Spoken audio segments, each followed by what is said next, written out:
I grew up in New Jersey, and I grew up like 10 minutes from Philadelphia. We're really close. It's one of these like shitty towns along the way. And I grew up next to a mental institution. Might explain the tattoos, probably not. And I grew up next to it, and they had a really easy breezy kind of policy in that everybody from the mental institution was always escaping. And like, I don't know if it was like they passed out a key, or like they had an honor system where you just signed yourself out when you felt uncrazy and signed yourself back in and you didn't feel so good again. But like, and it just eventually just wound up that like every morning, give or take, there's just someone in a robe on your lawn. Like there's someone on our lawn. It's like Dawn of the Dead every day. It's just somebody who's kind of like weird movements that didn't seem. And so like my dad would always like he'd lock us inside. For safety's sake, and he'd always give them ice cream because he's an immigrant. He's a wonderful man. He's like a really tan Brian Dennehy or a Hispanic Bill Cosby. Like he just really ice cream fixes everything. So he's like, and he'd just be like, here, hey, like no matter what, there'd be people like manic psychosis, like just shitting in a flower bed and be like, fucking fuck, is that strawberry? And then they just stop and they just sit down, take it because you cool your jets. Because it's a frosty treat. Doesn't matter how crazy you are. Just mania, schizophrenia, it's frosty and delicious. My dad's a genius. But he would do that, and then he would call the orderlies. Never the disorderlies, by the way. Much to my chagrin. Because I would say, don't you groan? I watched that movie. I watched those orderlies, and I was like, where the fuck are the fat boys? I would order a pizza. I'd have a pizza heated up, just be waiting, and I'd be like, son of a bitch.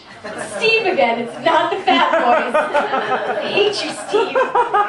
Collect your patience and go. But so, the best thing, I just totally got sad. The best thing, other than one, they had a fully beautiful manicured baseball field. No one ever played baseball there. They just had the field to look at. It's not a joke, they just had it to do. And the second best thing is that there was a serial killer at the time who lived in Philadelphia. We're 10 minutes away. So he would drive back and forth because his wife was a patient in the mental institution that I grew up next to.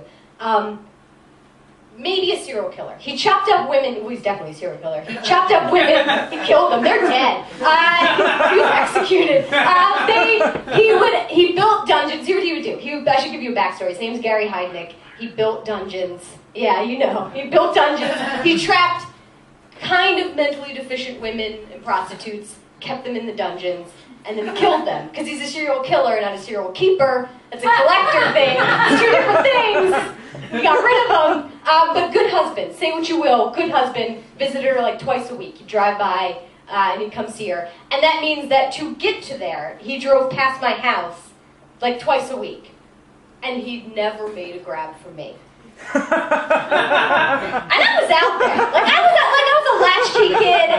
My parents were not interested in me. I had an older sister who could care less about my musings. So I was pretty much out there alone, like just solo slip and slide. And I had a dance contest with the dog. I dressed the cat up like Linda Ronstadt. I was like, you sing Blue Bayou, Mrs. Kibbles. And she didn't. We put her down, because who the fuck doesn't want to catch the six Linda Ronstadt hits? I don't know. So he must have seen me out there just presumably shaking a cat around whilst dancing with the dog. And he just drove by every time. And I like to think that, like, now that I'm older, I'm like, he probably actually did see me out there. I was omnipresent in the neighborhood. It's kind of hard to miss.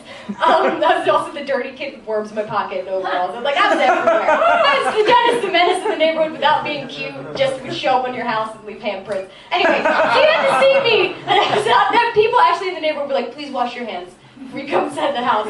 We don't know where you've been. But I also had a lot of feral cats that I collected, and I would sometimes bring one over. I'm digressing again, I'm sorry.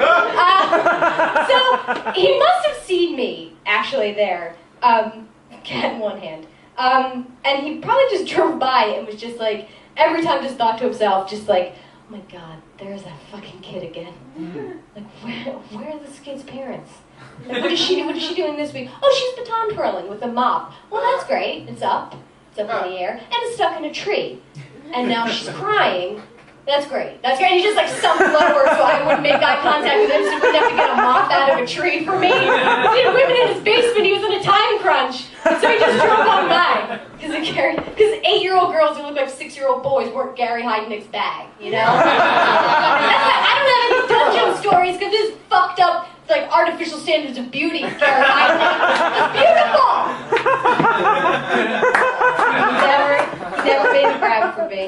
And I blame serial killer Gary Heidnik. He's dead now, so fuck him. They electrocuted him. My mom actually sent me the newspaper clipping when they electrocuted him. She sent me and she wrote it in red marker, like, your friend's dead, like, and I was like, that makes you look like a serial killer, you nutbag! You didn't send me this in the mail? People check up on this shit! So, yeah, she really did. She did do that. She even circled his face in the picture. She's a lunatic.